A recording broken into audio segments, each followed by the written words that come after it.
Hey everybody, today's show is brought to you by Nissan of Muskogee, your hometown spot for new and pre-owned vehicles, friendly service, and a team that treats you like a neighbor and not a number. If you're shopping for a reliable ride, upgrading the family car, or looking for something fun to drive, Nissan of Muskogee can help find the right fit and make the process simple from start to finish. And it's not just about sales, it's about their service department. They're there for oil changes, tires, and maintenance to keep your vehicle running strong all year long. Support folks who support your local community and local music, and go down there and talk to Mr. Greg Stout at Nissan of Muskogee and tell him Blue Mondays sent you. Drive a little and save a lot.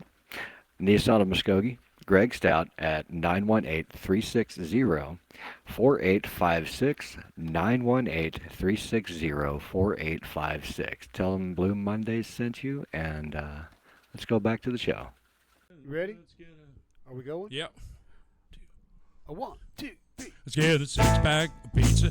Cheap motel, that sounds so good. Wanna, yeah, let's go right now. Let's go, let's go, let's go. Let's get a room at the cozy cabins down by the river. We can have the food and the drinks delivered. Let's have a party in a private little bungalow. Turn Lee's vocal down in mine. Yes, that's it, it's a little bit of heaven. Check out time, ain't till 11. They got the king-size bed with the magic fingers too. It's out of the way, it's quiet and clean. They got one heck of a nice machine. I just want to spend some of that quality time with you.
Welcome to another exciting episode of Blue Mondays, everybody. We are special guest this week, Mr. Lee Norfleet.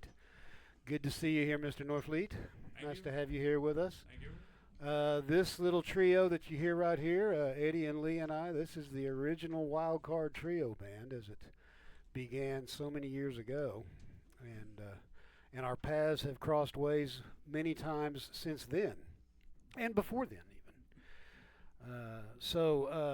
Give us a little bit of your background on where you come up with all of this, these swing tunes that you've got and things. Well, I used to ride a bicycle around when I was a kid, and during that period of time, there were bars and honky tonks all over Muskogee, Oklahoma, and my interest in music led me to listen, and what I could do would be right up in the parking lot of one of these places, which, you had to ring a bell to get in, and they generally had the windows covered up, and you couldn't see in, but I could lean up against the wall and listen to the bands play. Oh, cool. Okay, right. Yeah. So I learned a lot of stuff doing, and sometimes you could just stand out on the curb and you could hear these bands. It was there were some places downtown like that you could stand on the sidewalk and hear bands. And in fact, I had several friends that later I got to play with, and they had done the same thing. And the first time we ever got together, we played a song called Relaxin' that we all learned by standing in front of the bar that was across the street from the police station. Oh, okay. It was just a good place to hear music. I guess so. Yeah. Well, hey, you knew there wasn't going to be any trouble in there, I guess. No, I'm not sure about that. Oh, well, yeah, there's always that, too. Yeah. Sometimes it doesn't matter, does it? There's a story about that place, but I'm not going to tell it. I wasn't there, but yeah, okay. Yeah, let's don't tell that one. No, let's don't tell that one. Then we'll save it for another day. It involved shooting and things like that. Very notorious people. Well, so you're in my association goes all the way back to 1976. Or at least that far back. In the fall of '76, when I got to Muskogee High School, and you were starting your senior year that year. Yeah, that's right. And got graduated to in '77. And got to play in the jazz ensemble with you there. Yes, we did. And then we had a jazz trio with Dr. Kevin Sublett. Yes. I saw him on Facebook the other day behind a piano with the sax players. Oh, do tell. Yeah, okay, cool. I understand his former marital associate floated his Gibson hollow body. Yes, his 175. Yeah. It wound up in the pond. Yeah, he told me that story. Yeah, I don't know. Hell hath no fury like a woman scorned, well, I guess, or you, something. Scorched anyway. Yeah. Well, hey, let's do another tune. You guys want to do that the in crowd thing, or you want to go on to something else? Yeah, let's do that. Okay.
Nice.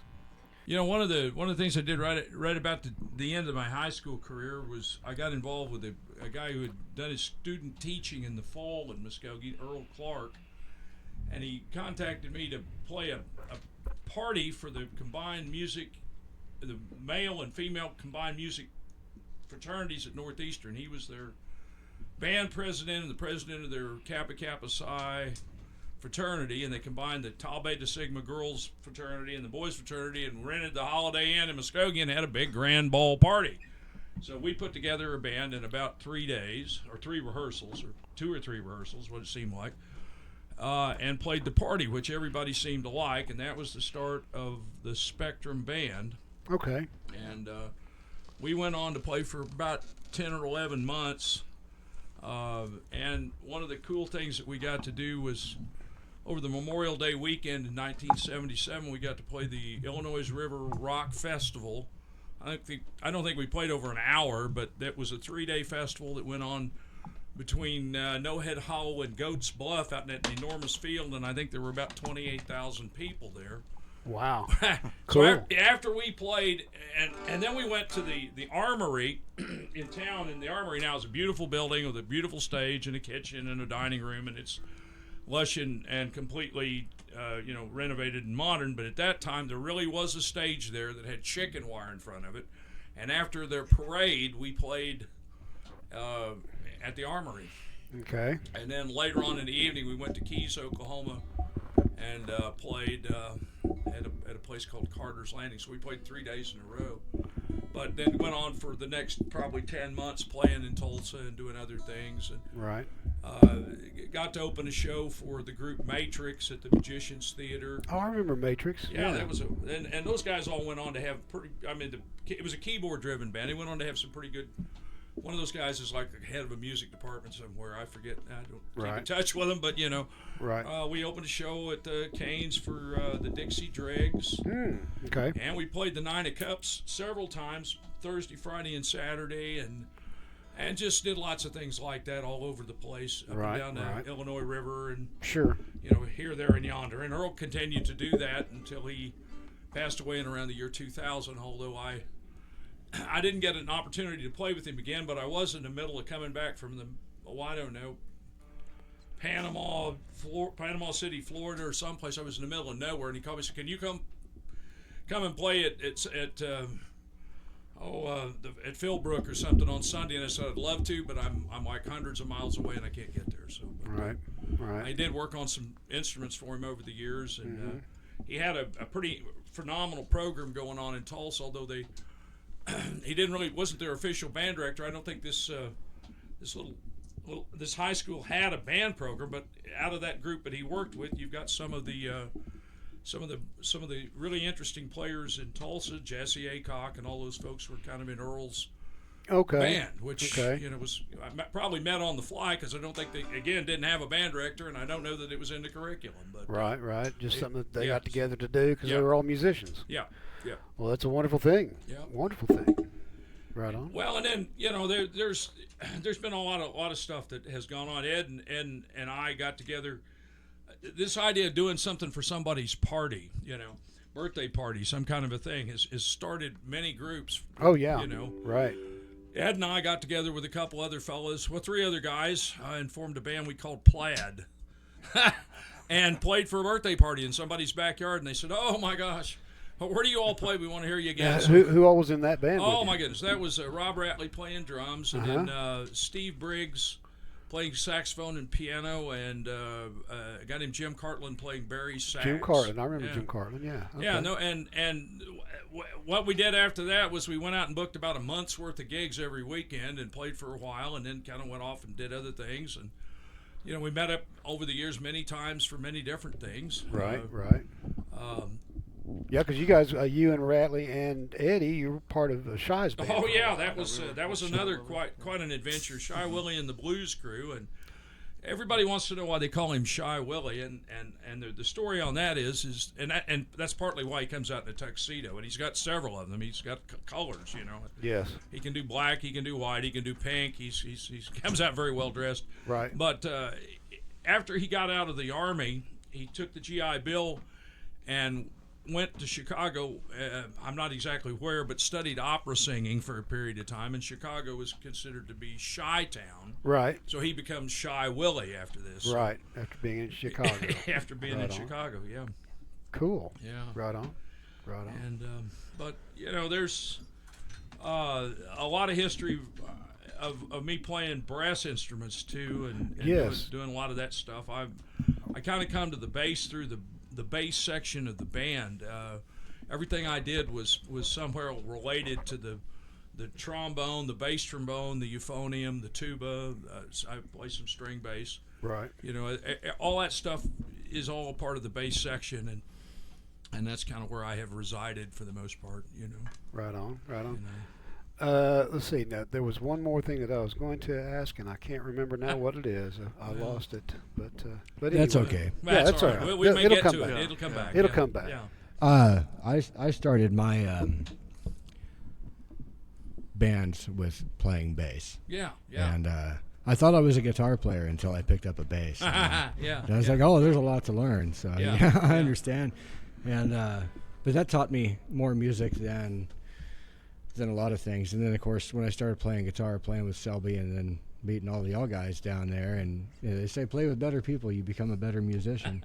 Yeah. And yeah, it's been. Well, the cool thing about the bass is it really identifies the fundamental harmony, the fundamental chord of the music at any given point. The bass player is hanging out there and helping to identify that chord and establish that chord. One of the things about the bass that relates to something a band director told me one time, he said, you cannot set a pyramid on its top. So the band rests kind of on the bass playing the foundation. The foundation, yeah. You're the bus driver. Yeah, the bus driver, somewhat. You know. Yeah. Well, actually, the guy that handles a lot of that is the drummer. The drummer establishes the tempo and holds that together, and I play the fundamental parts of the chord that help identify the harmonic structure, and then everything else is either a combination of correct harmonic, melodic, or counterpunctal parts and ornamental parts and various things like that. And it's there's almost a formula for that. I mean, one of the things that's been characteristic going back to Storyville and New Orleans, where a lot of the blues came from, a lot of things came from, and Bob Wills and the Rolling Stones, and you name it. The drummer is the bass player's handling the first beat of the measure and the third beat of the measure, and the drummer is accentuating the second and the fourth beat of the measure in a lot of instances, and that gives you the pulse, that push and pull, that is the essential foundation of so many things. So, Blue Mondays would like to eventually have a Blue Mondays School of Music. Okay, I like that. Yeah, right. Yeah. And when you come in and describe it to that way, Yeah, it'll help people sure. understand. It's a good idea. We'll Yeah, have it's to a great talk idea. about that. Well, I had this conversation with a guy who has a Fulbright doctorate just the other day about the experience that most music students have, and I described to him that adults make the best students. And if you've got a fifth grader that comes in with a violin or a clarinet or a trumpet, and you set him down and you say, this is your instrument. He's looking at it. He doesn't know anything about it. And you say, and that's a note. It's like, I don't want to know, But, I mean, it goes along like that for a long time. And some of them take to that and some of them don't. But if you sit down with a musical score with all of the parts written on it, and you explain to them, this is two-dimensional thinking. Pitch is either up or down in a vertical situation, and time is horizontal. It goes across the page, and you put on the recording that this score is written of, and you take your finger and you start pointing at what's going on there, and you say, you see what's going on there? And all of a sudden they begin to get an understanding of the whole picture. Then once they get the picture in mind, all they need to do is go and figure out how the instrument works, because they have an idea what you do with it. It makes a little sense. But when it's just that's a note. Oh, I don't want to know. That's another note. Please don't show me anymore. I don't want to know. And I've literally had kids that were in that brought the instruments back, to the music store and said, "All the desire is gone." Yeah. Okay. The fundamentals are necessary. Yeah, they are. I want to mention that Lee spent many years repairing all kinds of band instruments, mainly horns. Yeah. And he is an expert at. He can take a horn that's been run over by a Mack truck, pound it out, and have it ready for the football game on Friday night.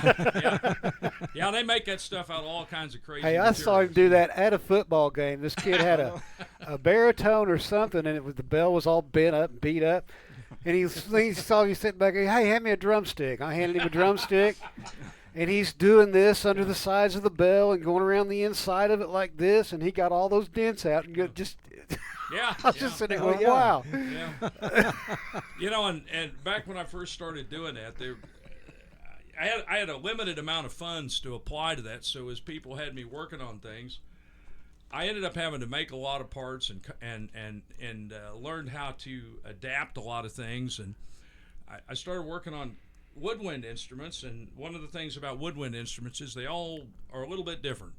You could have 4 brands of clarinets, and they may all have a slightly different set of pads in them. So as opposed to ordering literally hundreds, if not thousands of dollars worth of pads for clarinets, for an example, I developed this little technique where I would take the pad with the covering, the bladder covering, and remove the bladder covering and cover it with a type of cellophane and glue that and then put it back in, and it actually worked really well, and it turned out to be a little bit better than a temporary fix, but I used to adjust those things and repair them on a daily basis because it was hard to get that stuff fixed in a timely manner Without the right parts. Or even if you took it to the music store, the guy says, well, like maybe next week or something. Right.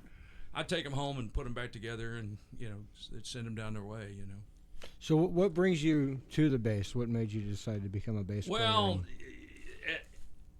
essentially, when I was a kid, I got interested in music. I was kind of surrounded by musicians and players. I had a couple of grandmothers that played or taught piano, but they would not teach me. I think that later on I understand why, but they did send me to somebody that was one of their friends that was a piano teacher, and they warned me. She said, now she lisp and she'll talk to you and she'll probably spit on you, But she had been like the choir director at Central High School in the the 40s or something, Buena Vista White. And I went and took a couple lessons from her, and she showed me some major scales and fingerings on the piano, and that seemed to get me kind of started a little bit.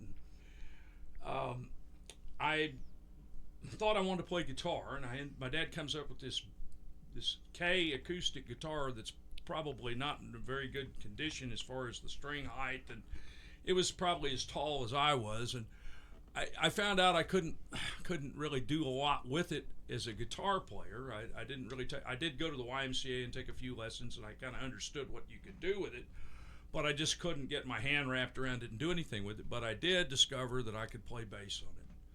So I would run home after hearing things on the radio, hearing music wherever I would hear it. And of course, during that period of time in the 60s and 70s before Doppler radar, there were times of the year where everybody everywhere had the radio on because they wanted to know if the tornado was coming, and they needed to know when to go hide. Basically, I think gas stations, grocery stores, everybody had a radio. Go crawl in the ditch. Yeah. And Hide under that desk. yeah, hide under the desk. So I would hear a new song, and I would go home. I would try to get it in my head, and I would try to determine if I could remember the melody, and I thought I would recognize the chords that went with it, and I'd go try to play that on the piano, and I'd try to play the bass lines on the guitar, and that's how I started playing the bass. Oh, nice. Yeah. I really like your bass playing. Well, thank you. It's fun to listen to. I appreciate it. Speaking of which, y'all wanna do another song? Oh, yeah. How about Louisiana Gumbo? Oh, we could do that. Yeah, it's an interesting song I got from a guy that was a great influence to me, named Don White. One of my first experiences in Tahlequah playing with Earl, we were playing at the original Granny's Attic, and down the street was Oh, we were playing at the Squeeze-In, and down the street, the original Granny's Attic, Don White was playing. So we could go sneak over there. And Don knew every tune in the world, it seemed like. And this is one of his songs that comes off his Daddy Bo album he did with his son Steve. You gonna play too, Omaha? Yeah, it's key of G, and it won't hurt a thing, you know. Key of G? Yeah. All right. Let me Yeah. make some adjustments here. I myself down because I didn't want to have pee. And it kind of fits into my, for some reason, I've kind of developed a moniker of being a Cajun blues singer, so I don't really know how that works. But anyway, this is kind of works into that. If we had the, ha-ha! Here it is. Something has gone awry.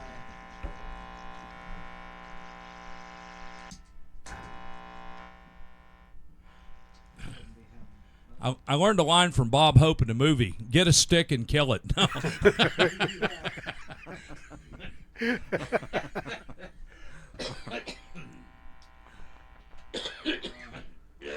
Something in my board somewhere. I got a discombobulation.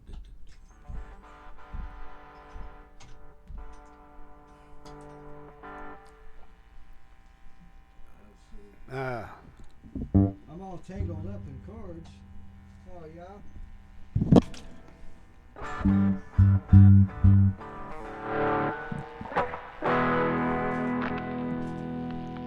That's pretty loud. Yeah, it's probably my cable. Let me see. I gotta bring me down in everybody's headsets.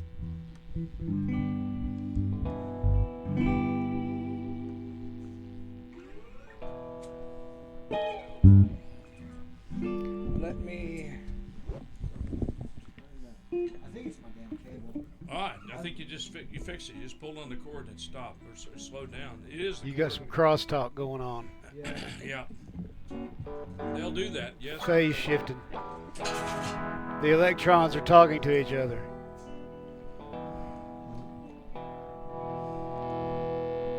It's still there. Damn it. Oh, let me turn that off. There it went. Whatever that was, did it. Kinda. Kinda. Better. I haven't been having that problem. Till now. Of course. Can I get an A from you?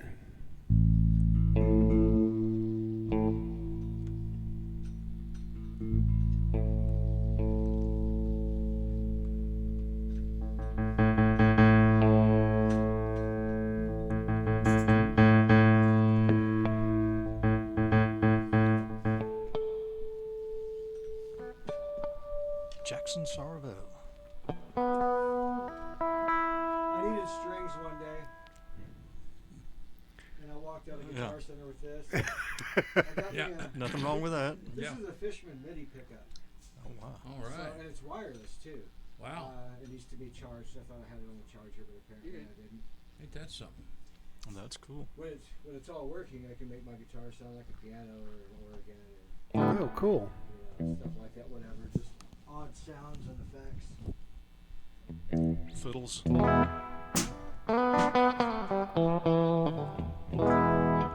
What key? Well, it's in the key of G. I'm going to start it and give you a count off at halftime. When I say two, it'll actually be three. But Right. 1, 2, 1, 2.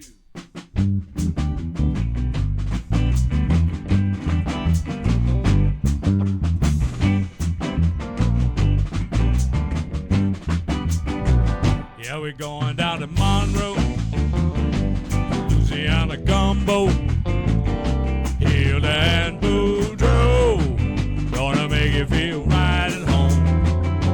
Don't you move it too slow, don't you know we gotta go? Yeah, we're going down to Monroe, dancing to the Zydeco, Louisiana gumbo. Take your chicken and you boil it, your flour and you oil it. Next thing you do is make a little roux, careful not to spoil it. Then you put your okra on, fry till the slick is gone.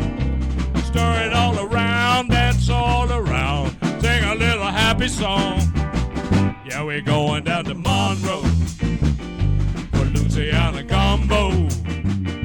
Hilda and Boudreaux, gonna make you feel right at home. Don't you move it too slow. Don't you know we gotta go? Yeah, we're going down to Monroe, down to do the Zydeco, Louisiana gumbo.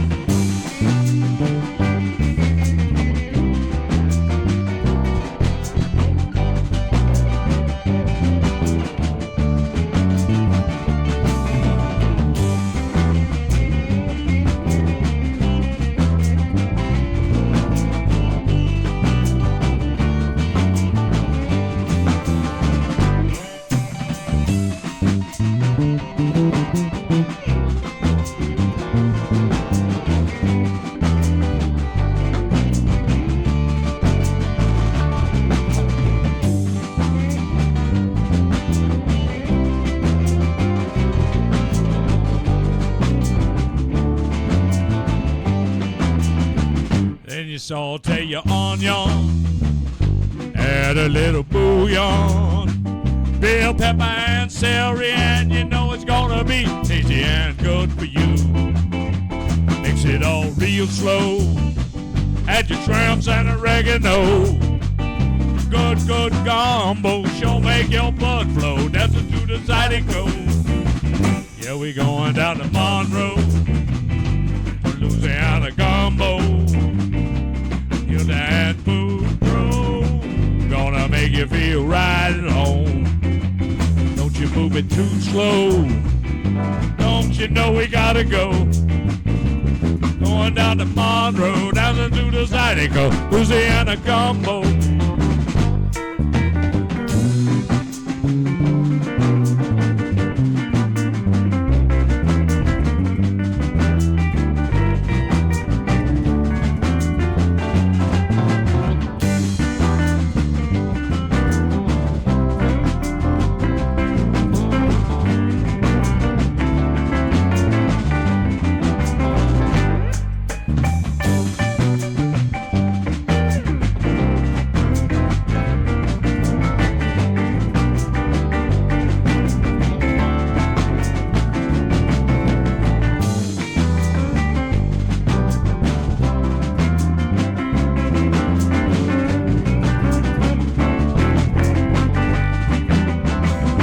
We're going down to Monroe for Louisiana gumbo. Hear that Boudreaux, gonna make you feel right at home. Don't you move it too slow. Don't you know we gotta go? Yeah, we're going down to Monroe, down to do the Zydeco, Louisiana gumbo. Yeah, we're going down to Monroe, dancing to the Zydeco, Louisiana gumbo.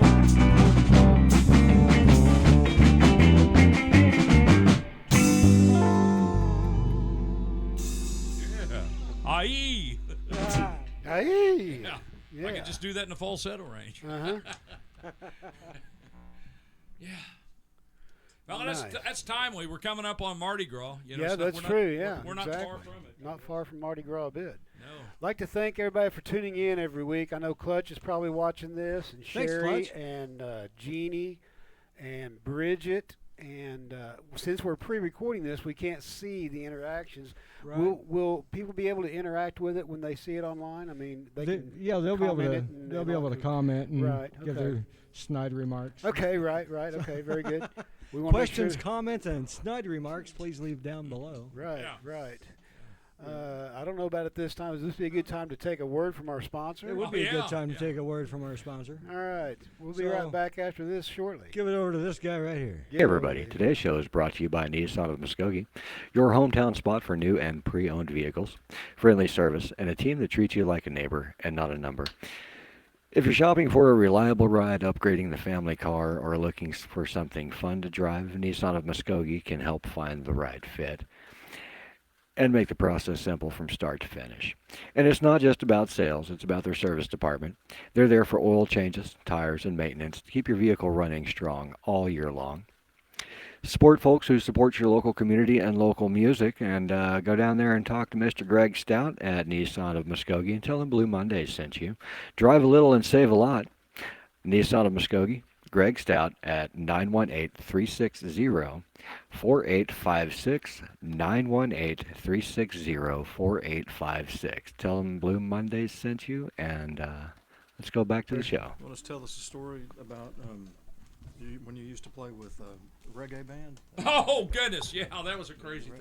It was the Route 66 Big Band was the other one I was thinking. Well, the Route 66 Big Band. Well, we can talk about the Route 66. But let's do the reggae band first. Okay, I was very interested in just showing up and playing with people, and one day, after having missed almost all of the concert that I came to hear, I realized that maybe there was something else going on in Tahlequah that I could find, and there was a poster at the new Mulholland Wood Shop that indicated that the Scanner brothers were playing at the Cedars, or the Red Oak Saloon. And I drove to the Red Oak Saloon, and I guess that poster was probably 5 years old. I don't know. So I drove up the river. Tom and Craig? Or, yeah, okay. yeah. So I drove up the river to Roxy's Roost, and there was this songwriters thing going on. Everybody in around, and there was a nice electric piano sitting over there, and I pointed at it, and the guy shook his head, and I went over and sat down and started playing piano. And there were a whole bunch of characters there, John Maldonado and Bobby Trapp and Donnie DeRee, and I can't even tell you. We sat and played for 2 hours straight. I generally don't play piano, but I did. And then the guy that didn't come up and play with us decides he wants to come up and play with us. And this is a guy named Jerry Kreiner, and Jerry has a reggae thing that he does. And he thought I was a piano player, I guess, and so we started out with this thing. And he would play the bass lines with his thumb on his guitar, and I would start that and kind of get things going, and he would then chime in and play guitar, and we just developed these arrangements right on the spot. I'd never met him before. He and I are actually the same age. We did have some mutual friends, which we found out later. But anyway, the next thing you know, he starts calling me and wanting me to play with him, and he had been playing with a trio that included my friend John Krause playing keyboard and doing the bass with the organ pedals, and another guy named Matt. And he thought I was a piano player. He thought I could come and do this. And I said, really, I don't do that, And I eventually convinced him that I could play bass, and we took out playing as a trio with a fellow named Marvin White, and we crossed the country a number of times. He always, when he first started calling me, he had these wild ideas. He wanted me to go to the South by Southwest Festival with him, and then he didn't call me, and then he wanted me to go to an ASCAP convention in New York, and I said, look, man, just call the Union Hall and find out what Tammy needs. Tell her what we're going to do, and she'll tell you what they need to pay me so I can at least get paid, And then the next time he calls me, he says, I'm going to come and get you, and we're going to go to Eskimo Joe's. And he was quite late, and the van he was driving was stuffed full of sound equipment, and he expected me to get on top of these big PV speakers and ride to Stillwater with him, and I said, no, I can't do that. I said, but what is it we're going to do, and we reduced the amount of equipment into something that we could get in the back of my Dodge Caravan, and I knew how to get to Stillwater, just right up 51 and over, all the way to 33. To Stillwater. Yeah, Stillwater. To Stillwater. All the way to Stillwater. Yeah. We got there late. The drummer was really upset. He said, "It's the last time I'm going to do this because you're late every time we play." Oh, boy. Yeah. Well, Okay. we ended up playing for over a year. I had to get appendicitis to get away from this guy. Oh, my word. Okay. I've played in 2 reggae bands. Yeah. Oh, yeah. They're a lot of fun. I played with Elvis Cushton in the boy. Truckload of Blues Yeah. out there in Norman. Yeah. He called me out. He saw me playing with Selby and knew that I was a bass player. And Yeah. hired me to go out there and do a gig. Yeah. I show up and he says, "Okay, we're not playing blues. We're playing reggae." Yeah. I'm like, "Oh, this is. I wish you would have let me know earlier." But so we Sorry to waste your time. It was still. I had a blast. I had a blast with those Sure. guys. Yeah, it was fun it to is do. Definitely fun music. I played triangle in a reggae band too. Oh, yeah. See, Yeah, it was just one thing after another. one thing after another. Yes. Hey, Lee, tell us about your time you spent playing with Randy Crouch. Oh, goodness. Well, Randy was in Tulsa in 77, 78, living in Tulsa, and I started going out with my trombone all over town and playing with bands. I'd been playing in Tulsa through part of the spring and summer, and into the fall in '77. Anyway, and I was going to school over there. So I started going out and playing with Randy, and Randy and I continued an association as I moved from going to school at TU. You know, I did about 5 semesters and went out and did some other things and wound up at Northeastern. And the next thing you know, Randy's in Tahlequah. I guess he really probably lived in Tahlequah all that period of time. But we had a number of mutual friends, and you know, a lot of fun. And one of my friends that had played some with Randy was a guy named Mike Neal, a wonderful drummer, and then I think Jimmy Johnson was his guitar player, and I have a fond memory of going over to Jimmy's house for dinner, and his wife, who I believe her name, I don't really know what her name is, but he called her Toodles, I think. You know, she was a really nice lady, and they had just they lived in the old section of downtown Tulsa. And they had a garden in a vacant lot across the street, and they'd just gone over across the street and picked all this fresh stuff, and they fixed this guac meal of one of the greatest, you know, things that I feel I still remember as one of the greatest meals I've ever eaten. But you know, that was kind of like my association with Randy all along. There was always something, you know, memorable about it. You know, usually involved playing music, drinking beer, and eating something. You know, And then later, you also played trombone on the one of the Red Dirt. Oh yeah, Rangers yeah. albums. There was a period of time again where I was going out and playing with Jim Blair, and I started going out and doing some things together and playing, and we wound up in a session with a club date session with the Red Dirt Rangers. Hey, we wound up at a martini bar one time too. Didn't we? Oh yeah, that's a whole nother story. Yeah. It's martini time. Yeah, it was Yeah. martini time. Yeah, but anyway, I get a call out of the clear blue sky one morning. And they said, "Can you come over to the church studio and bring your trumpet?" And I thought, well, I guess I did bring a trumpet to that last thing we did for some reason. Well, and I did probably because I had been involved in a head-on accident with a state truck. And for a period of time, my right arm was just not working right. It turned what had been a joy into a chore. So I started playing the cornet. And I did carry around the trombone too, but I didn't play it quite as much. So anyway, they were doing a recording session at the church, and Steve Ripley had the studio at that time, and they had wanted to do this thing like Bill Monroe, like everybody stands around one microphone, you know. And they asked me to play a couple of things, and one of which was it's kind of a neat song. It's not Bob Dylan's Angelina, it's their Angelina, and they said we want this Marty Robbins trumpet part kind of a thing going on here, so. I looked at him and said, okay. And I invented a trumpet part, played harmony with myself, and Byron Bernline came in and added a third part on the fiddle to that part. And it's kind of a neat song. And I've go back and listen to that album from time to time, and I'm thinking to myself, you know, I really ought to do some table time with some score paper and actually arrange this and put some more orchestral parts in it and turn it into something, and we should do this again sometime. But I also got to play some trombone. That was probably right around the end of Bob Wiles' tenure with the band as their bass player.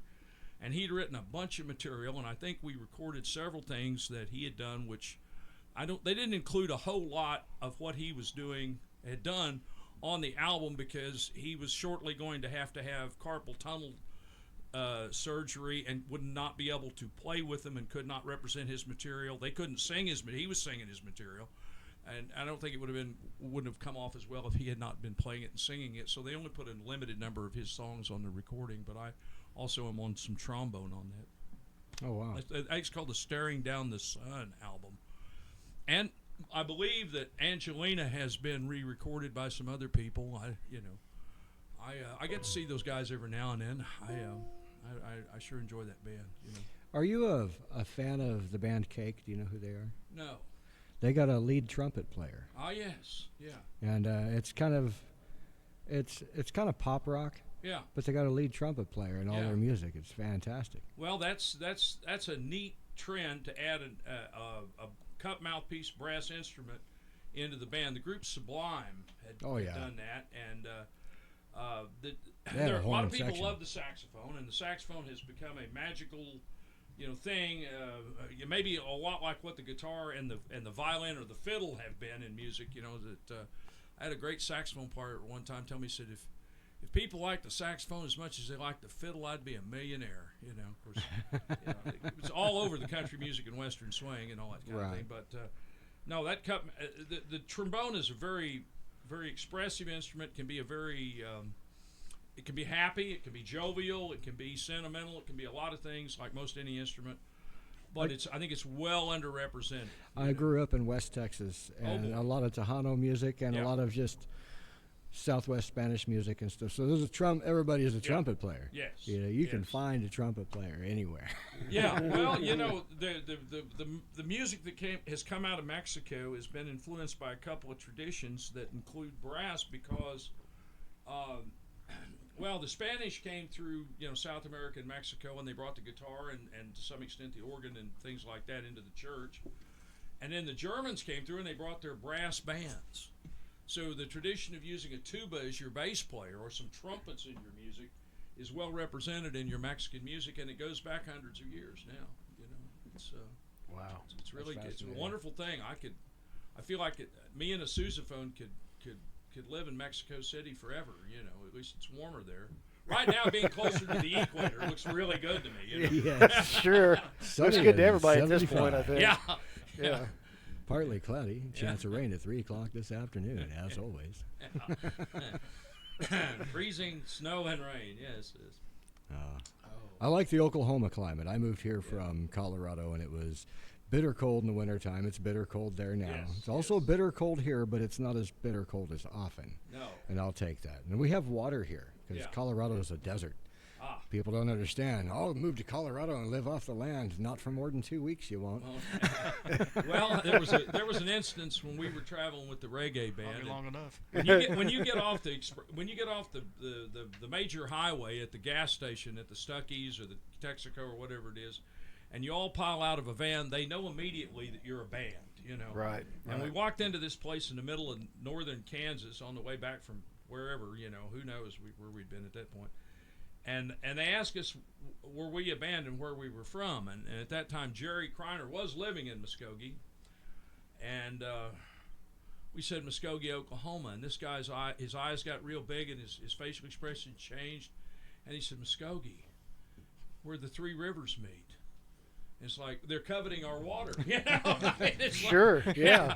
Why wouldn't they? Why wouldn't they? They're up there when you drill a well, you get salt water.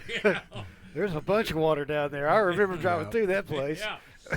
I'll tell you what, it's cold up in that part of the country. I did some work around Talala and Nowata about this time of year back in the 80s. I worked for a company that was doing oil field work, and there was a big oil boom going on. So if you get the opportunity to complete a well and they're going to bring the equipment and they want to do it at 1 o'clock in the morning, you just go do it, because otherwise if you miss your schedule, you're done. So I'm up there about this time of year, and the wind chill factor, the wind coming off the plains in Kansas, and the wind chill factor made it as cold there as it is anywhere else on earth ever. And if you turned your head a certain direction, the wind was blowing so hard you couldn't breathe. It's horrible. But the last 2 months of January and the first 2 months of February, there are times that it's so extremely cold in the plains and parts of Oklahoma that it's just unbelievable. Right. It can be. My daughter lives in Wisconsin, and she says it gets minus 50 sometimes with the wind chill there. I don't move up here. No. I think on this one particular night, this occasion, it was just about that cold with the wind chill factor in Talala, Oklahoma. 147 is what I remember. Dang. Cold. Did you get that oil out of the ground? Well, we were trying to complete some gas wells. We were doing some procedures. I was up there kind of working on that deal, and awfully cold. And of course, the other thing about it is it's awfully loud. They have these pump trucks and these things that have got these V12 Detroit diesel engines running on open headers, and you got to learn how to read lips around something like it, because you can't hear anything. A screaming Jimmy running on an open header is the loudest thing, next to standing probably inside of a jet engine that you'll ever come across. Well, let's hear some more of that bass. Speaking of loud good. music, what do you want to do? I want to do Ophelia. Let's do Ophelia. Yeah, this is one of Okay.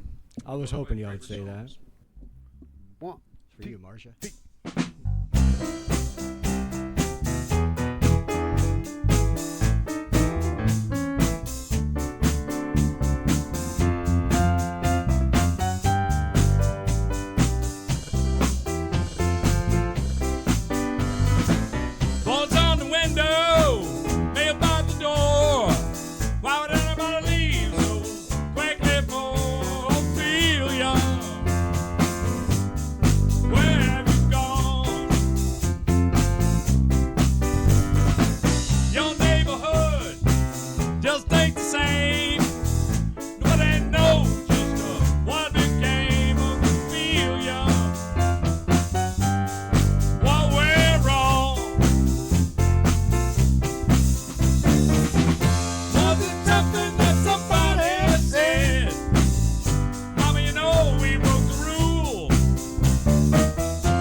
Cool. Yeah. Right on. Okay. Hey, I want to do the Fast Train to Georgia. Oh, good. That's a fun song. We You used to gon- describe this as the meeting of, what did we say? Count Basie and,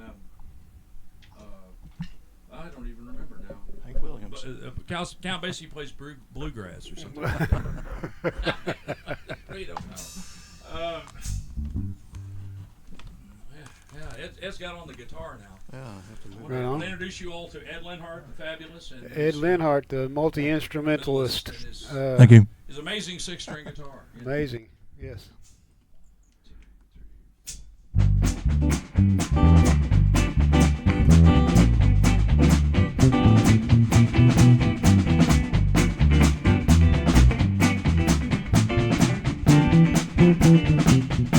Oh, Monday morning, day that I was born in that one-room dirt floor backwoods country shack. The day my mama left me, the day before she had me, she hit the road, never did look back. Just thought I'd mention, my neighbor's only pension is the way that I've survived until today. Not all my formal learning, milking and churning, picking cotton, raising them baby days. I've been to Georgia on a fast train, honey. I wasn't born no yesterday. Got a good Christian raising, an 8th grade education, and I love it when y'all treat me this way.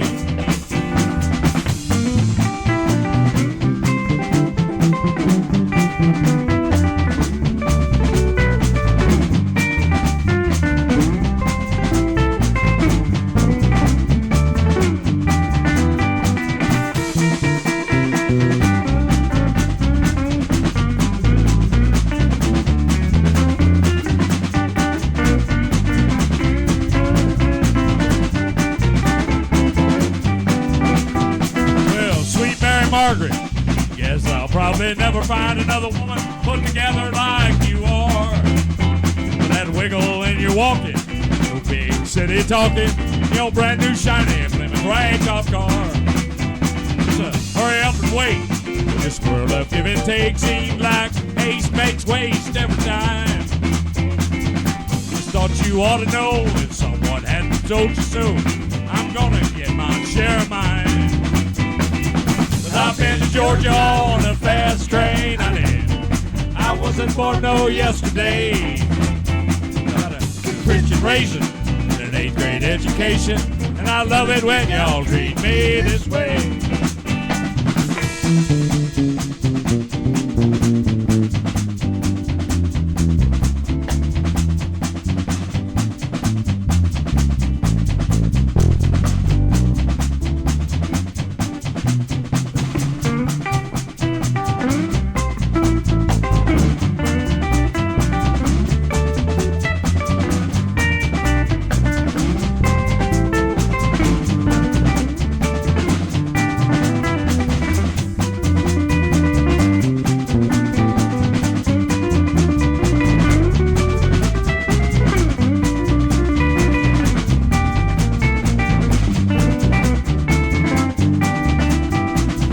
I've been to Georgia on a fast train, honey. I wasn't born no yesterday. Got a good Christian raising, and an 8th grade education. And I love it when y'all treat me this way. Yeah, I can't believe y'all treat me this way.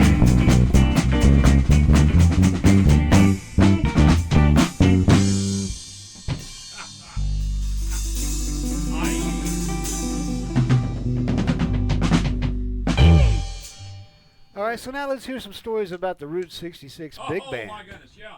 Well, again, the Route 66 Big Band kind of emanated out of Northeastern, and a lot of things had happened, and it was an alumni group. Actually, it started with an alumni group that you came and played with. Right. At this is a great story. We were down at like Fountainhead, Yes. and I remember this and night. Johnny just got out of the Navy, and the guy that ran the band was a guy named Jimmy Davis, who's now a very established band director, and has brought his high school band to play at the the Down Home Blues Festival during the Labor Day weekend, and had arrangements specifically with and for Selby and Hurricane Mason and several guys, other people, and they just Jimmy does a great job with the kids. Yes, he does. Real He formula, does. you know. But anyway, this funny story of the Fountainhead gig. It's getting about the time we're going to play, and finally at the end of the, it's at a certain point there, Johnny walks in. We're just about the point where it's going to start. He's bedraggled, his shirt's unbuttoned, his coat's open, and I think but he's got the tux on, whatever it is, but he's a little bedraggled. And he's had 4 flat tires on the way there, literally, and he had spares in the trunk. I had 2. There were 2 that night. Is that 2? Yeah, there was and, 2. And finally, they're stuck on the side of the road. A relative of his that lived in Chicago drove by, saw him, and then brought him to the gig. Yeah, that was a very strange and surreal evening for me. For yes, sure. it was. My word. A lot of music on that occasion, but that group. I should write a song about that. Yes, really. you should. That's too real to be believable. Absolutely, absolutely. But that was the start of a group that involved itself in playing the music of the big band era. We collected what's called stock charts. You used to be able to go to the music stores and buy your part for the latest, big band hit in the 40s for about 5 cents, and for about $4 you could buy the whole arrangement.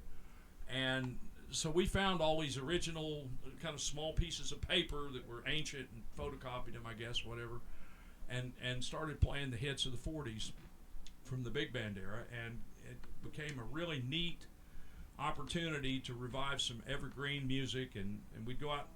Actually, we had a group of people that were hiring us about 3 times a year.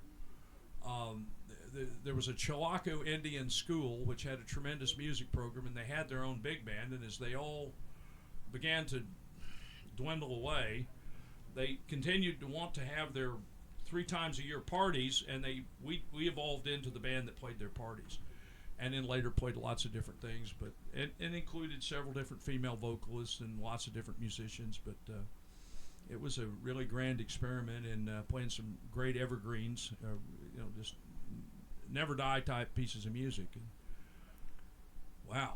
Hey guys, can I ask you a question, Hoy? Yes. Yeah. Is the scene on the left? Is that what we're seeing? The scene on the right is what we're on seeing. The right. Okay. The scene on the left is what's in queue. Oh, I see. Okay. Very good. All right. Well, yeah. Let's go ahead and pull Lee back in there. I had him reversed, and it was sitting there looking at me, and I had him distracted. I was talking. Oh, okay. Okay. Giving him guidance and Right on. assurance. Very good. And very I lost good. my headphones. I've got a suggestion for the next song, Lee. Okay. Since it's still cold and flu season, we should do Knockable Blues. Oh yes, Yeah, absolutely. Yeah, I really enjoy this song. And also get Omaha in her to Yeah, play with us. this is a neat kind of a bluesy thing. That again, part of my experiences in the early years in Tulsa, we involved listening to KMOD in the middle of the night, driving back home from gigs, and they advertised frequently Alvin Crow, and who was performing all over the area, and the Pleasant Valley Boys, who were performing all over the area, a lot of times in joint concert together.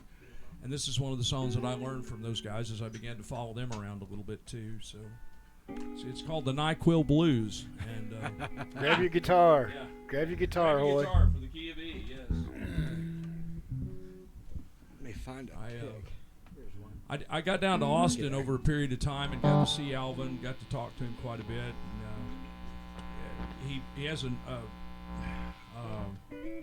he has a regular gig at a place called the Little Pony. I'm not so sure he doesn't own the Little Pony. And then right now my memory doesn't serve me well as to where the other place is that we saw Alvin, but I got to talk to Alvin quite a bit. He's got a son that plays bass and a brother that plays guitar, and they're like super fabulous, know-it-all kinds of musicians that do wonderful, wonderful things. Let's do this. Let's do this. 1, 2, 3.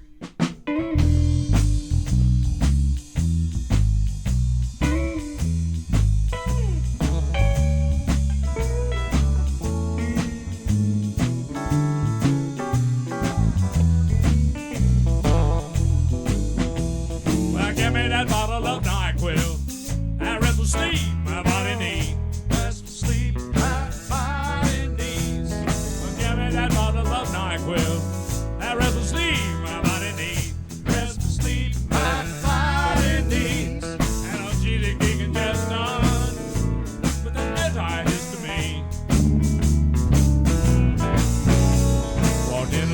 11th. The man said, what you need? Give me a roll of duct tape, a case of NyQuil, please. Give me that bottle of NyQuil. That rest will sleep my body needs. The rest will sleep my body needs. And I'll dig and just done with that histamine. Here comes the NyQuil man himself.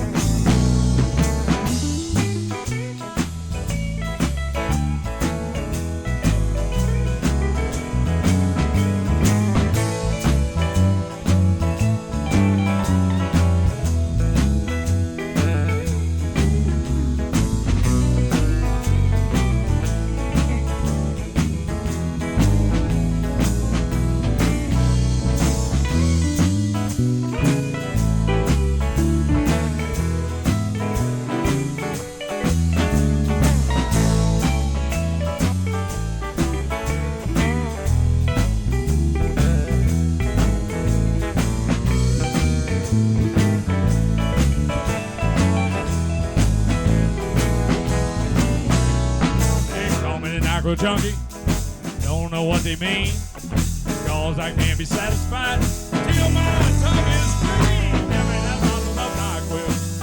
I rest will sleep my body needs. Rest will sleep my body needs. Now DJ congestion with an antihistamine. That's the way to get away with the blue law.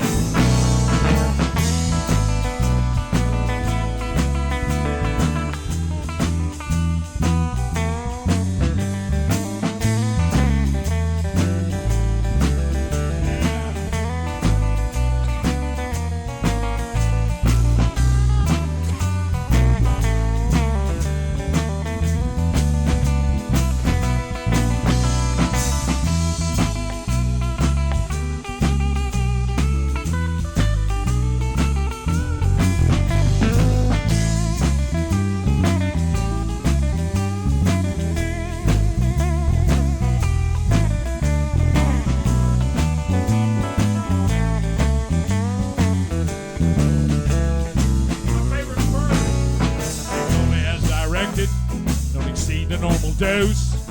Keep away from children and keep that bottle closed. Yeah, give me that bottle of NyQuil. That rest will sleep my body needs. Rest will sleep my body needs. Now DJ and just done with an antihistamine.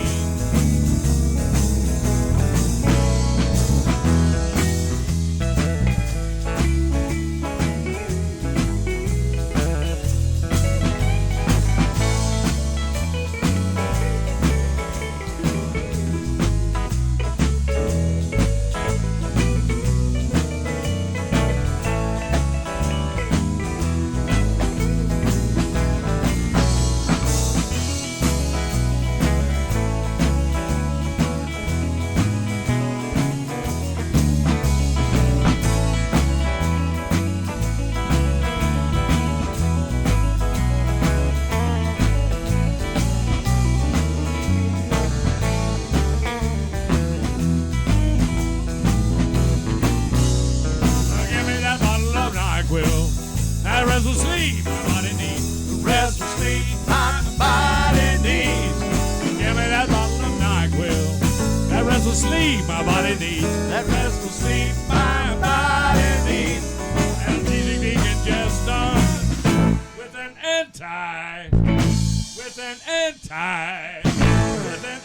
antihistamine.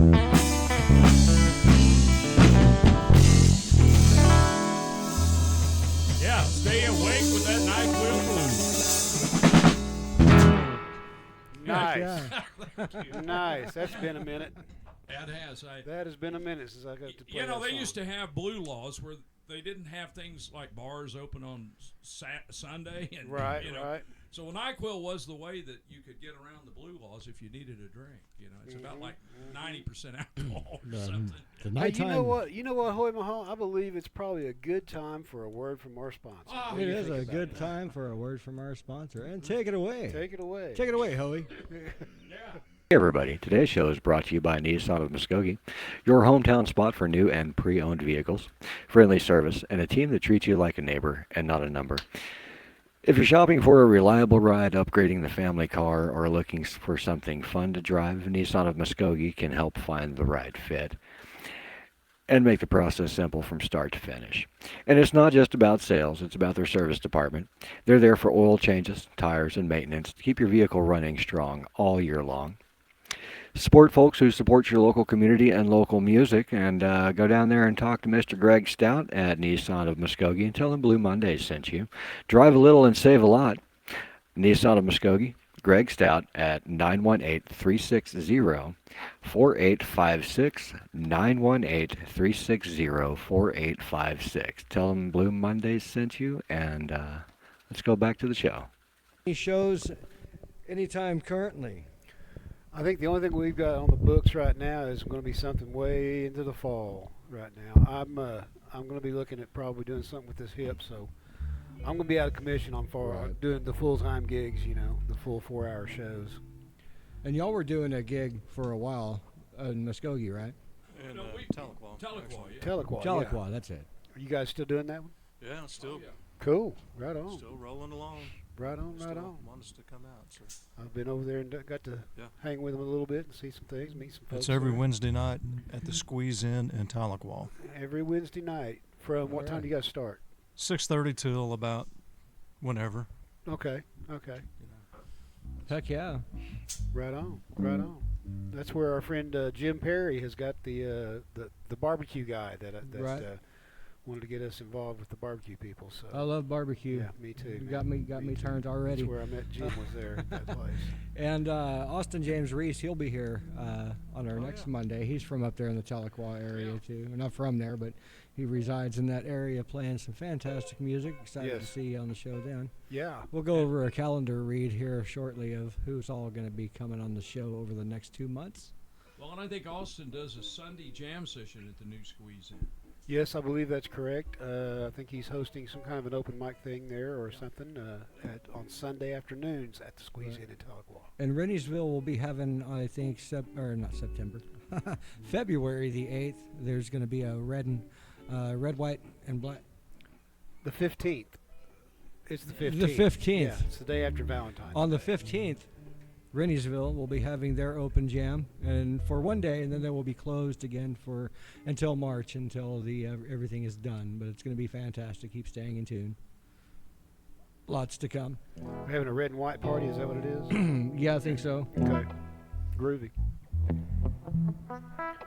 All right. So, we're going to do this song that Mr. Lee has got from a little song about New Orleans. Yeah, and I think it's a true story. It's something from Jimmy Markham, Junior Jimmy Markham's last album, which was called Get Your Head Right, which was a pretty cool song, and there was a video out there for that for a while. But anyway, he told me a true story, and I asked him if I could sing it, and he said, sing them all, every one you want to do, you know. Here we go. 1, 2, Kia dee, ready, play.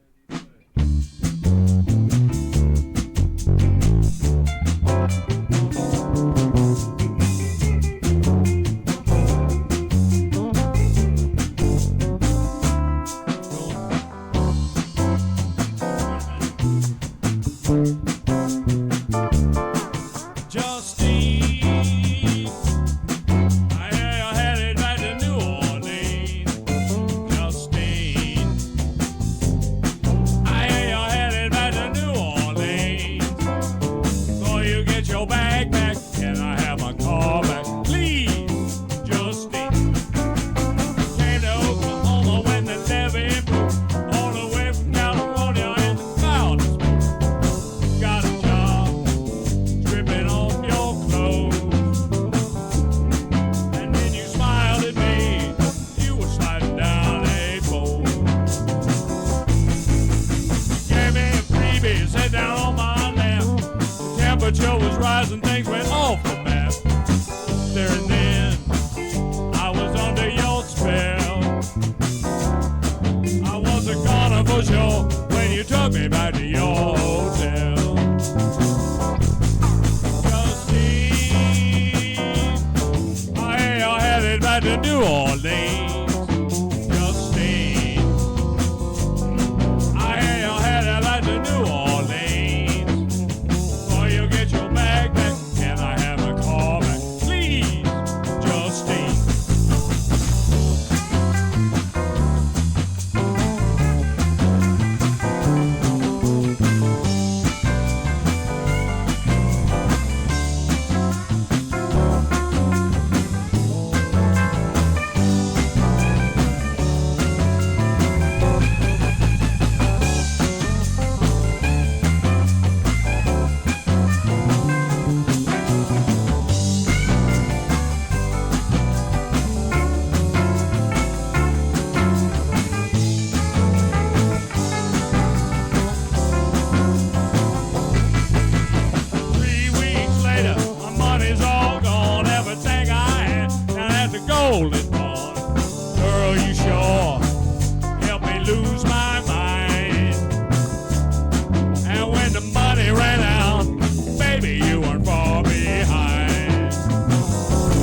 Nice. Right on.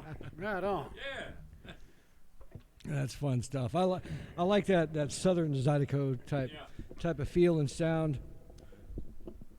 Trying to get out of my corner here. Sounds like I'm in the bathroom.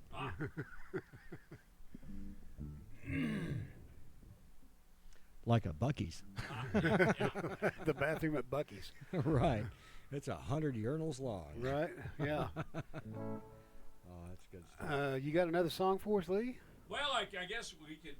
I got a couple that you probably. How about Continental Trailways? Let's do that. That's a good one. That's a good idea. I was like thinking that about one. That's good. 1, 2, Ready.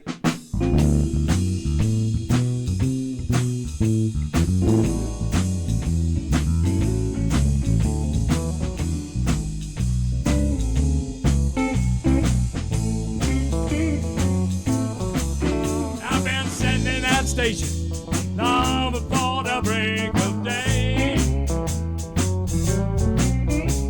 I just bought my ticket. I hope the bus ain't late. I wish we get to going. Gotta go such a long, long way. I'm going to see my baby if it's the last thing I ever do. I got to sitting in the station, sick and tired of waiting on the Trailway Blues. Yeah, we're boarded up for Houston, man, we're finally rolling now. Trying to get some sleep, listen to the highway sound. Yeah, I guess we must have stopped in every single little town. I bought myself a copy of the Natchez, Mississippi News. Just pulled out of Lake Charles, rolling into Sulphur on the Trailway Blues. Big D going down.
Well, we're pulling into Houston, man, them city lights look fine. I'm heading for the payphone, hanging on to my last dime. She said, son, I got a new man, she'll been a long, long time. She left me standing on the highway with the rain running through my shoes. Standing on the outside, wishing I was inside, calling them Trailway Blues.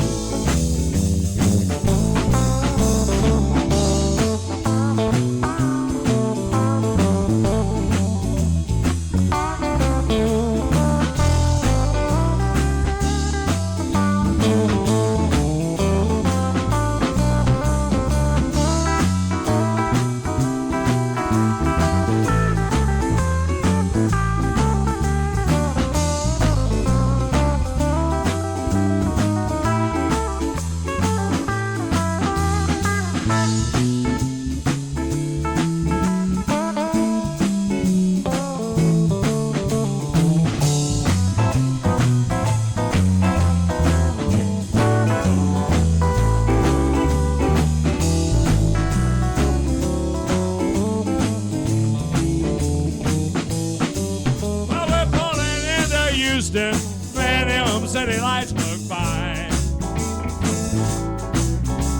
I'm heading for the payphone, hanging on to my last dime. She said, son, I've got a new man. She's been a long, long time. She left me standing on the highway with the rain running through my shoes. Standing on the outside, wishing I was inside. Continental Trailway Blues. I got the wishing I was downtown, waiting on a Greyhound. Continental Trailway Blues.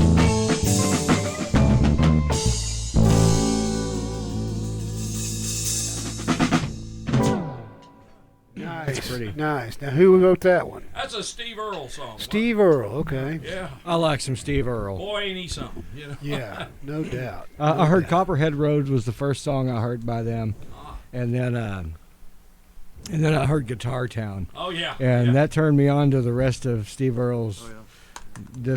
discography there, and it was I was quite amazed. Well,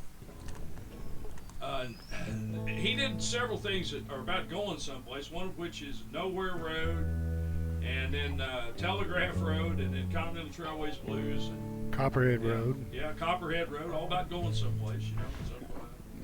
So, Nowhere Road is about, it mentions Oklahoma. There's a road in Oklahoma longer than straighter than a preacher and longer than a memory. That's that's almost one I thought I would learn. I probably will. I think. Lee, I know you've played with a lot of different people around Muskogee. Who are some of the folks you played with? Maybe some of the old time country guys. Oh my goodness! Well, you know, there were some guys. Which leads me to the next song I want to. Yeah, there were some guys that were about my mother's age, my mother and dad's age. Fellas like Ralph Fain and Jack Craig and E.G. Moore and Billy Jack Craig's brother, Marilyn's dad, played fiddle. And, Okay. you know, those guys, they had been playing probably all their life. And some of them were educated in the WPA School of Music, where they had a guy that wrote a lot of books about the Hawaiian lap steel guitar named Ralph Kiwi, who also probably helped teach Barney Kessel the guitar, you know. But these guys had been playing at a place on the 64 highway. The old 64 highway runs into Cherokee Street in Muskogee, and there's a spot south of the fairgrounds they called the Roundup Club, where everybody could board their horses and come out. And they had a dance out there every Saturday night forever. And these guys, when they were kids, started playing there and then playing the fairgrounds. And later on, when I got to know them, we played a lot of dances. You know, sometimes VFW kind of things. You know, some were kind of billed as senior citizens dances because they would bring covered dishes and have dinner, and you know they would enjoy their swing music.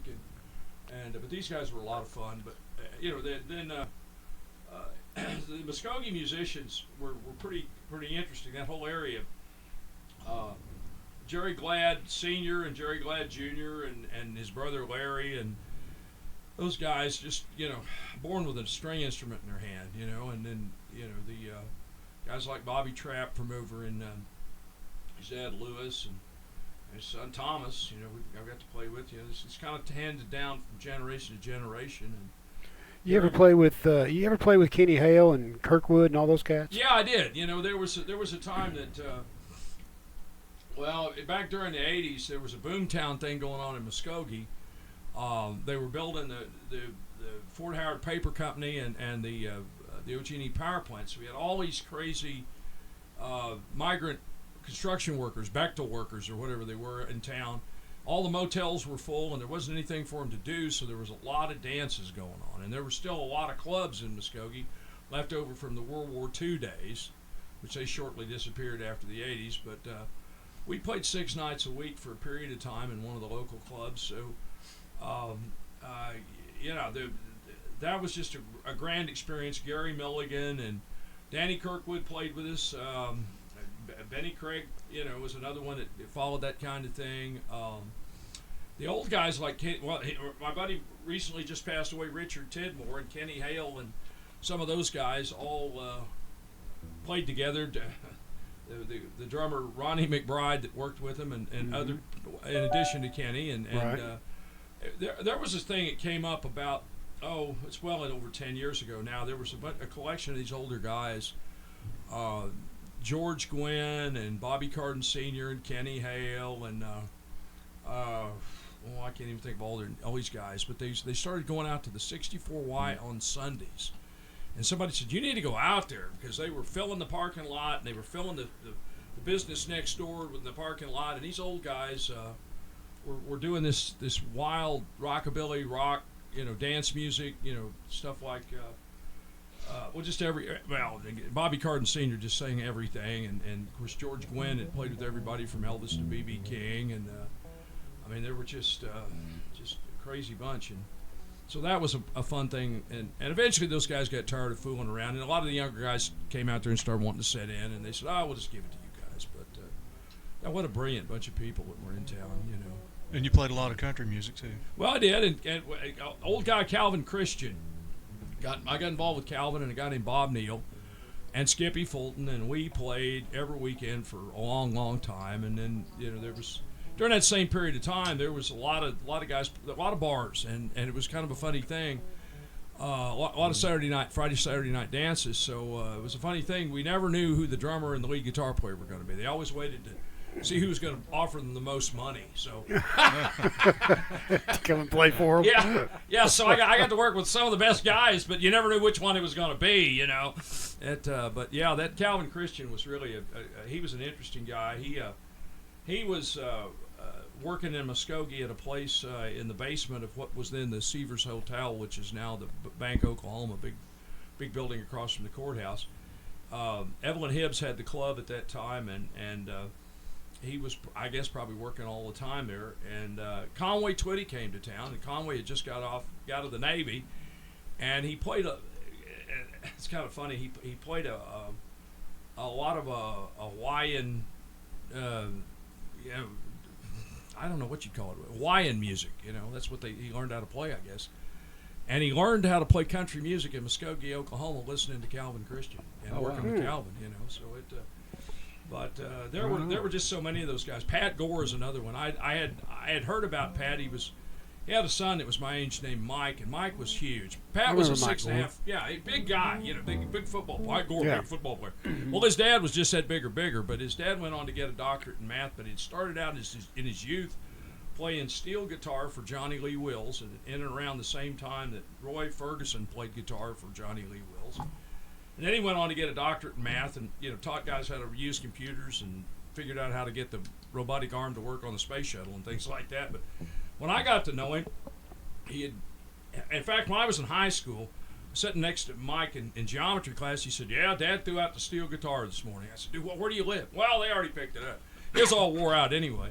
I thought, God, I wish I'd had known, but when I got to know him, he was playing guitar, and he just played this wonderful, combination of Western swing and jazz and all kinds of things, and, it was just a treat, Ended up playing a Mother's Day thing with him and John Krause, and I thought it was a dinner thing, and I thought we played on Sunday, and I thought we were going to play from like 6 to like 7, and the guy comes up to us and said, no, we said, okay, we're done, He said, no, you're supposed to play from 7 to 9, so we, and I don't think they paid us anymore, but, we did play anyway, and I don't think we ever played the same song twice. We just let Pat just carry on, just kept playing. Just, wow. Can we do a song that you do? It's Waylon. Oh yeah. It's Waylon's only disco tune. That's right. Yeah. Yeah. Yeah. Ain't living long. Ain't living long at this in the key of G. Let's do it.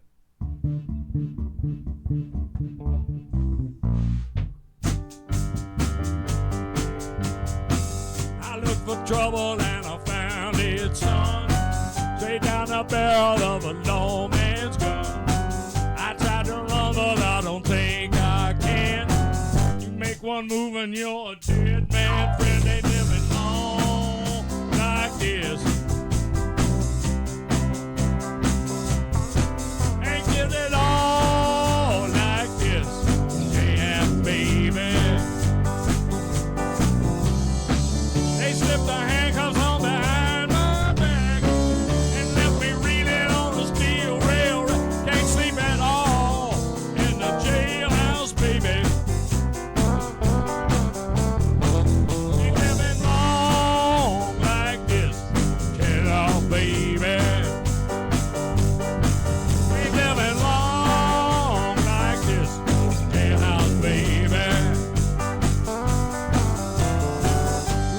in Houston along the Wayside Drive. Sung of a cop in some all-night dive that drove a stock car to an early death. All I remember was a drunk man's breath. Ain't living long like this. Can't live at all like this, can I, baby? You know the story how the wheel goes round. Don't let them take you to the man downtown. Can't sleep at all in the jailhouse, baby. Long like this, can I, baby? A big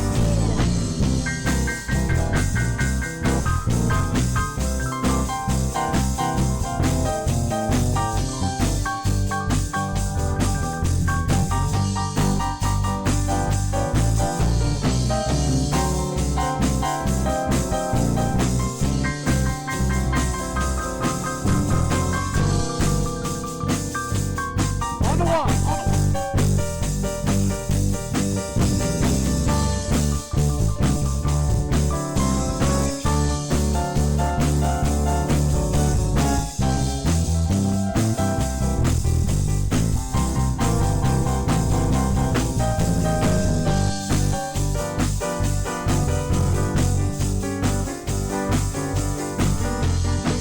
I tip with angels, he's a roadhouse queen. Makes it that can stand Roddy. I wanna love her, but I don't know how. She's in the bottom of the jailhouse. I ain't living long like this. Can't give it all like this, can I, baby? Know the story about the jailhouse rock.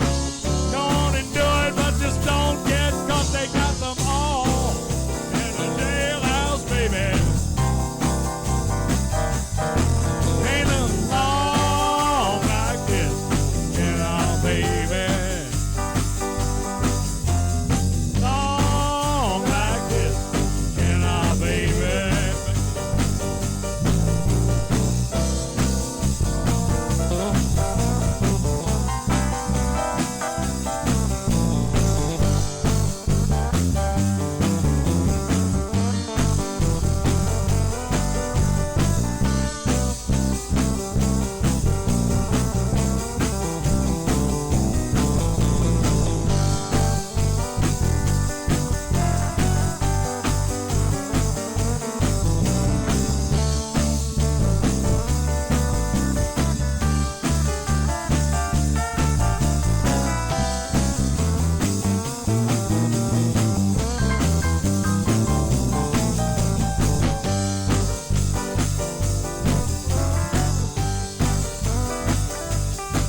Ain't living all like this, can I, baby? Ain't living all like this, can I, baby? Can't live at all like this, can I, baby?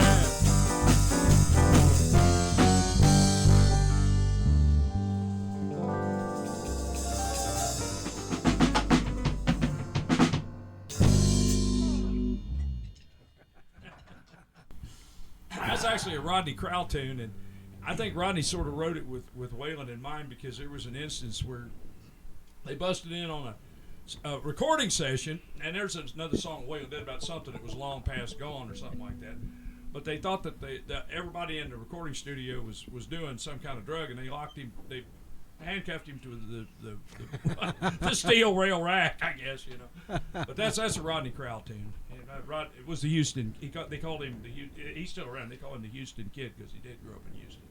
Oh, Waylon Jennings is from, I think, Littlefield, Texas, or Shallow Water, right outside of Lubbock. You know, him and Buddy Holly played a lot of music out there. Well, now there's together.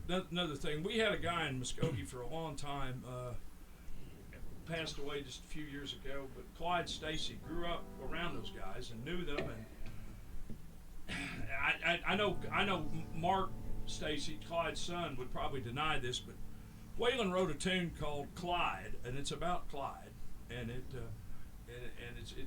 it's not an embarrassing thing, but Clyde plays electric bass, plays it with finesse and grace, sitting on the porch, ain't got no shoes, picking the bass and singing the blues, and he was probably doing it in Braggs, Oklahoma, but yeah.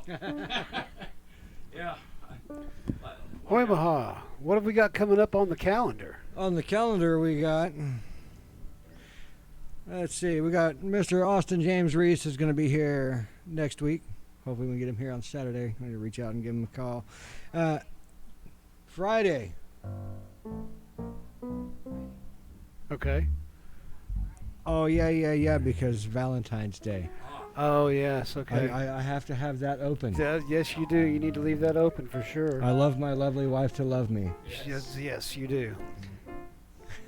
And then after that, we got Cherry Seinfeld coming down. Oh, cool. That's going to be a fun show. That'll be the second clown we've had on this show. Right on.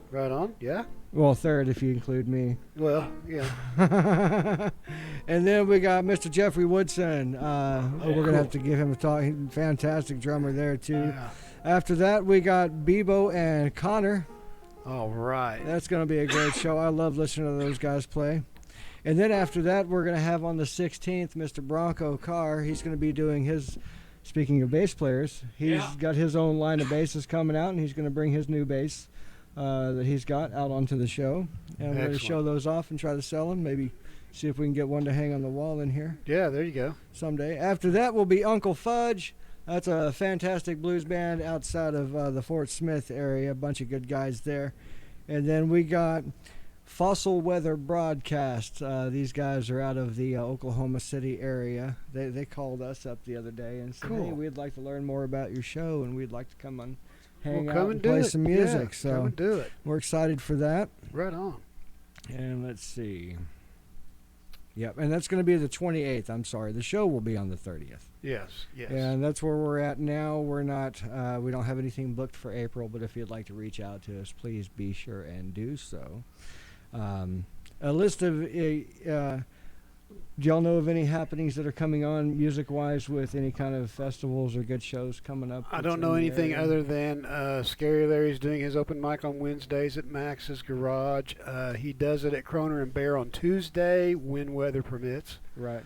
But being as it's a strictly outdoors thing, I don't know. It just depends Fair on enough. if it's too cold. He puts out a notification on Facebook if it's canceled or something. You know. And I noticed the Aiken store. They're always doing a lot of cool stuff. The out Aiken there. store does a lot of things, and they do that on a Thursday, don't they? I think so. And I think they have bands on the weekends or something like that. Kind of a neat place. I'd like to go back and check them out. They followed us the other day, so thank you. Yeah, thanks for joining up to the. I've never seen them on the friends list. We've got some really cool, exciting things happening in the future, though. We have a GoFundMe set up, but it's set up. I haven't shared it yet. I kind of wanted to get some people's opinions on what they think. But hey, anything helps. You know, we have sponsors down there, Nissan of Muskogee. Thank you all for all that y'all do. Yeah, thank you, Greg. Thank you very much, Greg, for helping us out with that. And we got some more sponsors that are up and coming on some other things. And we're looking at running maybe 2 shows a week if I can possibly get away with it.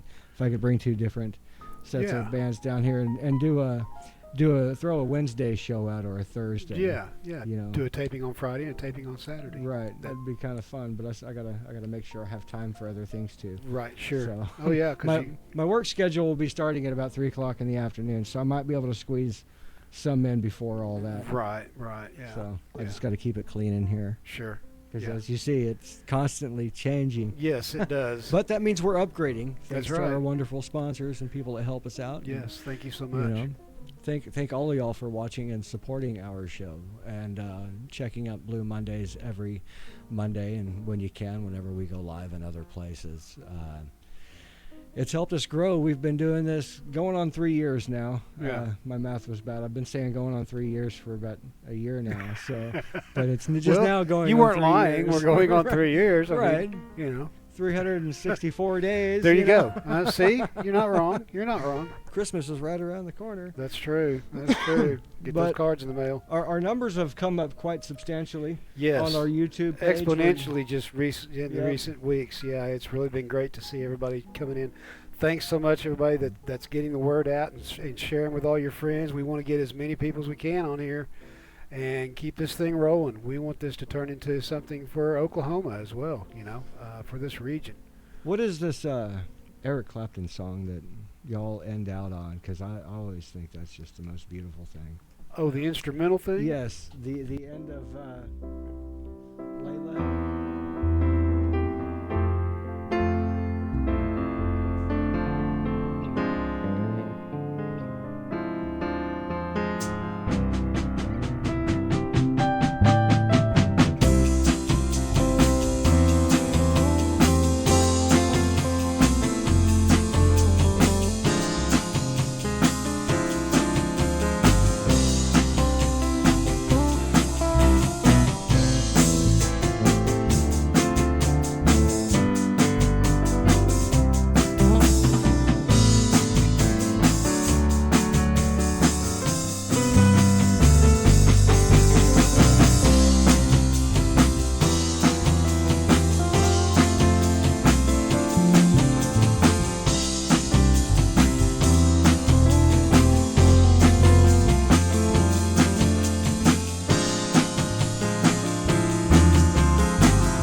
That is so pretty. That's one of the things I want to learn on the keyboard. That is awesome. This is your piano. Don't let it. I know it. Don't let it rule you. I know it. This kid in here, the guy who's been helping Josie out and helping us inside, Mr. Logan, he's coming a long way on that thing. So it's gonna be fun. I wish Selby was here To see it all happen. She is. Yeah. She's here. She's here. Well, we love you, everybody. Lee, Thanks for tuning coming in. out. Thanks for coming, Lee. Ed, Eddie. thanks for coming out and playing some wonderful piano and guitar. Yeah. Johnny, as always, on the drums there, banging away. Miss Josie Coyne, producing and production, Yes. out there rocking it, pressing the levers and pulling the buttons. We love you. Stay blessed. And we will see y'all next Monday. Bye, everybody. Bye-bye, everyone. Cut!